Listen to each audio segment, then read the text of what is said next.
అసలు ఇది నిజంగా చెప్పాలంటే యుద్ధమా లేదా కామెడీ షోనా అనేది ఎవరికి అర్థమవుతుంది. పైన ముంగడికి మన కోటు కనబడుతుంది కానీ పైన పటారం లోన లొటారం అని చెప్పి మాట్లాడతారు కదా, అట్లున్నది. అట్లీస్ట్ 2 వారాల పాటు ఏదో ఒకటి శాంతి అయితే నెలకొల్పింది రాబాయ్ అని చెప్పి మాట్లాడుకుంటే అసలు ఈ శాంతికి ఎవడు సైన్ చేసిండు, ఎవడు మాట్లాడిండు, ఎవడెవడు దీని మీద ఇన్వాల్వ్ అయి ఉన్నారు అనేది ఒక పెద్ద క్వశ్చన్ అయిపోయింది. ఈ 10 పాయింట్ సూత్రాలు మీరు అబ్జర్వ్ చేస్తే చిత్రగుప్తులో నేను ఎన్నడూ కూడా మాట్లాడలేదు. ఏదో రూమర్ నడుస్తుందట, దీన్నే ఏమంటారు తెలుసా ఫ్రెండ్స్? ఈ 10 సూత్రాలలో ఏమేమి ఉన్నాయి అని చెప్పి మనం డీకోడ్ చేసి కూడా అట్లీస్ట్ సోషల్ మీడియాలో చూస్తే ఎన్నో ఎంబసీలు, పొలిటికల్ ఛానళ్లు చాలా మంది డిస్కస్ చేసిండు. కాకపోతే ఇది ఎవడు చేసిండు, దీన్ని అప్రూవ్ ఎవడు చేసిండు? ప్రపంచం మొత్తం ఈ సీజ్ ఫైర్ ని సెలబ్రేట్ చేసింది. కాకపోతే బీరట్ శాంతి అని అన్నప్పుడు బేరూట్లా అశాంతి ఎందుకు వచ్చింది అని అనేది ఒక పెద్ద క్వశ్చన్. ఇరాన్ కూడా ప్రపంచానికి ఒక మెసేజ్ ఇచ్చేసింది. ఏందని అంటే ఆడదేశాన్ని కాపాడుకోనికి సీన్ లేనప్పుడు ఆడు పరల దేశాలకు వచ్చి గెలుకుతాడా అని చెప్పి నేను మిమ్మల్ని ఒక క్వశ్చన్ అడుగుతున్నాను. ఇక్కడ పాకిస్తాన్ అనేటోడు ఇప్పుడు మీడియేటరా లేకపోతే జోకరా? మీ కమెంట్ రూపంలో జర నాకు చెప్పు friends. Gautam Model School, Sun City branch, admissions are open for 2026.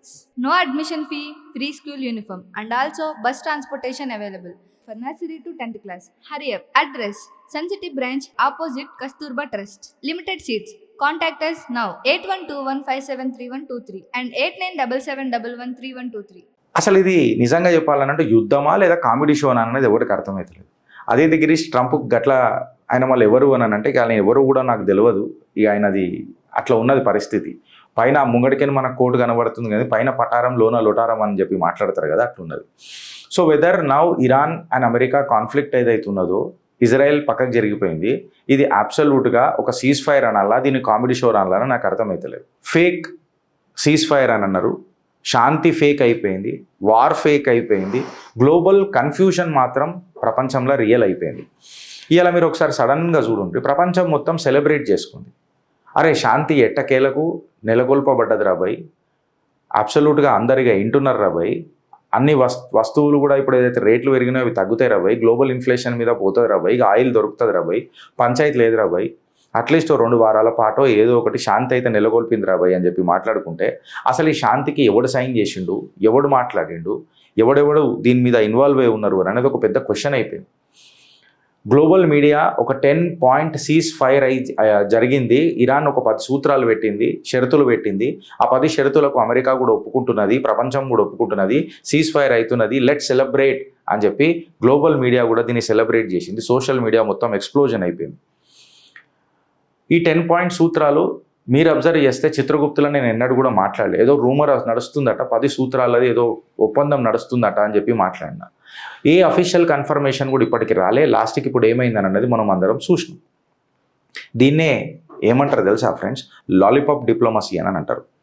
Lollipop diplomacy అని అంటే ఖచ్చితంగా శాంతి అని అనేది లాలీపాప్ల లాగా ఒక లాలీపాప్, 2 లాలీపాప్, 3 లాలీపాప్ల లెక్కిస్తే అది వర్కౌట్ అవుతుందా?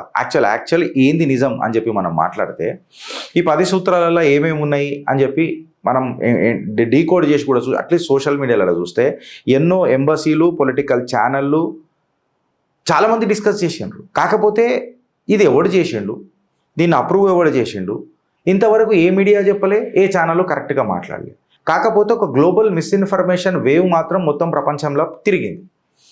గ్రౌండ్ రియాలిటీ చెక్ చేసుకొని మనం చూస్తే ప్రపంచం మొత్తం ఈ సీజ్ ఫైర్ని సెలబ్రేట్ చేసింది. కాకపోతే బీరట్ ఏదైతే ఉన్నా చూడు, అది కాలుతూ వచ్చింది నిన్నటి దాకా. మళ్ళా శాంతి అని అన్నప్పుడు బేరూట్లా అశాంతి ఎందుకు వచ్చింది అని అనేది ఒక పెద్ద క్వశ్చన్.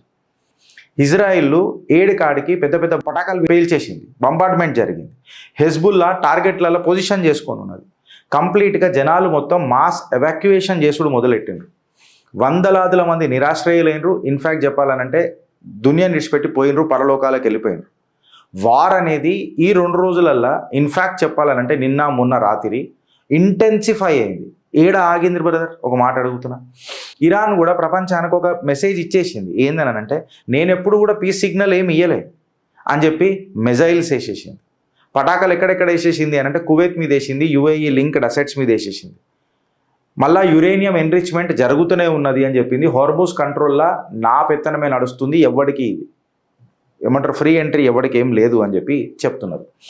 సో కంప్లీట్గా ఈ డీఎస్కలేషన్ అని చెప్పి ఏదైతే వీళ్ళు మాట్లాడుతున్నారు కదా, ఒక్కటన్నా మనకు జీరో ఇంటెన్షన్ కనబడ్డదా? Either Iran, Israel or America, ముగ్గురిది తీసుకున్నా. ఈ సీజ్ ఫైర్ అనేది ఒకటి ఎక్స్పోజ్ చేసింది ఫ్రెండ్స్. ఏందని అంటే ఈ 10 పాయింట్ అగ్రిమెంట్ అనేది ఏం లేదు ఆడ. ఇది ఏందో అని అంటే మళ్ళీ డ్రాఫ్టా, లీకా, మిస్ఇన్ఫర్మేషనా, ఈ డిప్లొమాటిక్ సర్కిళ్ళల్లో ఈ ఛానళ్ళల్లో ఇది సర్క్యులేట్ చేసిండ్రా లేదా గ్లోబల్ మీడియా మొత్తం దీన్ని మిస్ఇంటర్ప్రిట్ చేసిందా? ఎందుకంటే కేవలం నాయిజే కనబడ్డది, శబ్దాలే కనబడ్డాయి, కానీ ఎక్కడ కూడా డీల్ పేపర్లు అనేది ఏడ కనబడలే. సో ఇది అబ్సల్యూట్గా లాలీపాప్ డిప్లొమసీ అని అంటారు. And this diplomacy will become a comedy today because ఒక్క డాక్యుమెంట్, 3 దేశాలు, కంప్లీట్ కన్ఫ్యూజన్, జీరో అకౌంటబిలిటీ. ఈ జీరో అకౌంటబిలిటీ, కంప్లీట్ కన్ఫ్యూజన్లో ఆ ఒక్క డాక్యుమెంట్లో మధ్యలో కూడా బ్రోకర్ గాడు దూరుతాడు. ఆడు జోకర్ గాడు అయిపోయాడు.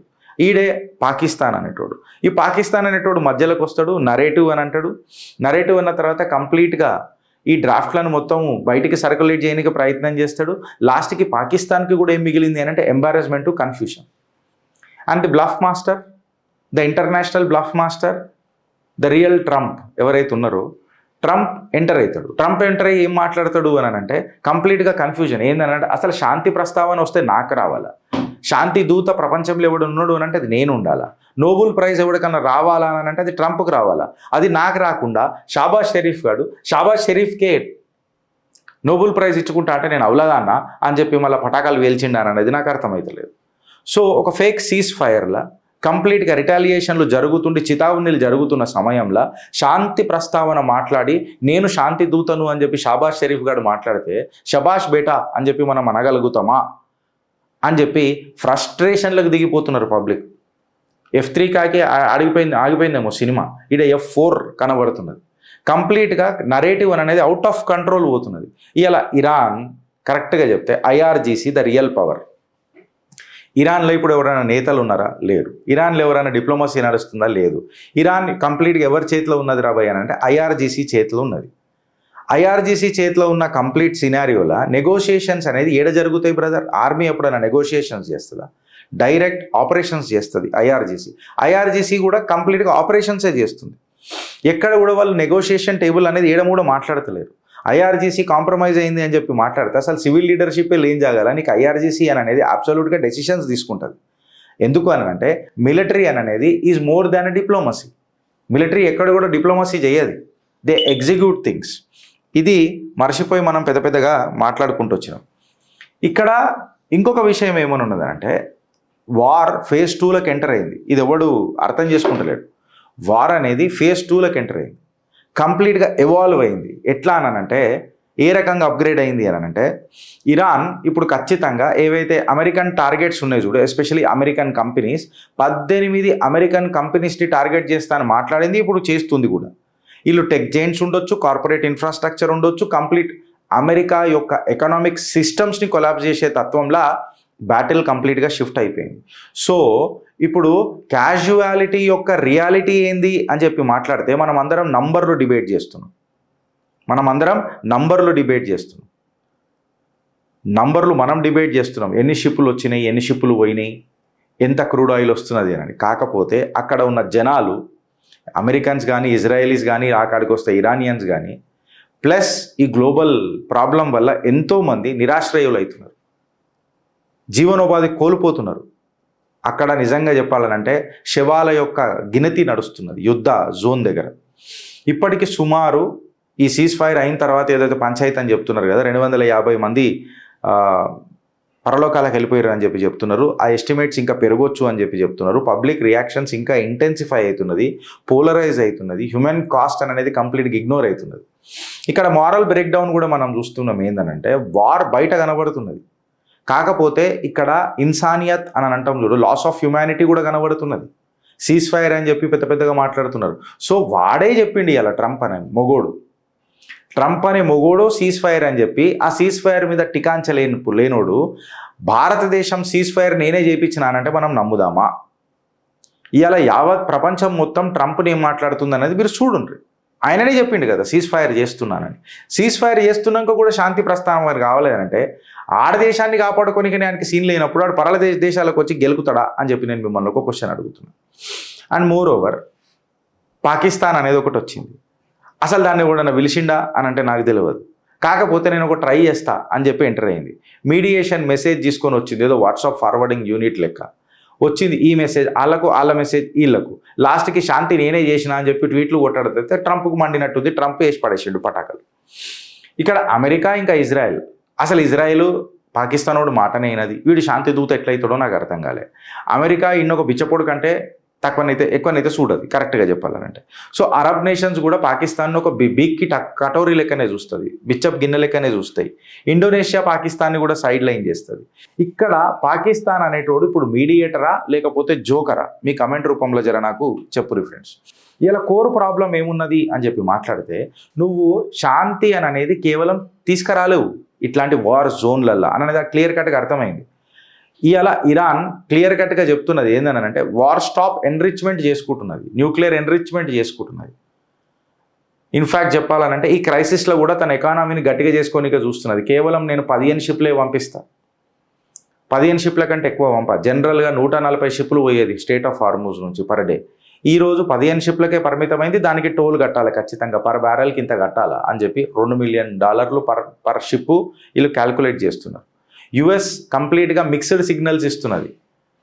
వాళ్ళ అధ్యక్షుడు ఏం మాట్లాడుతుండో వాళ్ళ మీదనే అది పంచాయతీ లేదు. ఇజ్రాయెల్ పటాకాలు పేలుస్తూనే ఉన్నది. అవుట్కమ్ ఏమున్నది అని అంటే కంప్లీట్గా డెడ్ లాక్ నడుస్తున్నది. గ్లోబల్ నరేటివ్ కొలాప్స్ అవుతున్నది ఫ్రెండ్స్. నిజం అనేది చచ్చిపోయి బతుకుతున్నదా లేకపోతే బతికి సస్తున్నదా అనేది ఇలా మీ కమెంట్ రూపంలో చెప్పాలా. ఫస్ట్ పటాకా వేలిందా లేకపోతే మిజైల్ వేలిందా లేకపోతే ఏం వేలిందా, లేకపోతే పాకిస్తాన్ వాడు ఏమవుతున్నాడా, ఇజ్రాయెల్ వాడు ఏమవుతున్నాడా, ఇరాన్ వాడు ఏమవుతున్నాడా, అమెరికా ఏమవుతున్నదా, ఆడ జరిగే వరకు ఎవరికి తెలుస్తుంది. అంత అన్ప్రిడిక్టబుల్ వెళ్ళిపోయింది. అన్ప్రిడిక్టబుల్ ఎందుకు అంటున్నానంటే ఇది ఒక complete fake cease fire, complete media confusion and public ఒక మిస్ఇన్ఫర్మేషన్. నిజంగా చెప్పాలని అంటే నాకు ఈ వార్ ఇప్పుడు అనేది ఒక ఇన్ఫర్మేషన్ వార్ఫేర్ లాగా పబ్లిక్ సైకాలజీ మీద ఆడుతున్నారు అని చెప్పి అనిపిస్తుంది ఫ్రెండ్స్. దీని మీద మీ అభిప్రాయం ఏముందో జర నాకు ఒకసారి చెప్పు. భారత్ మాతాకి జై.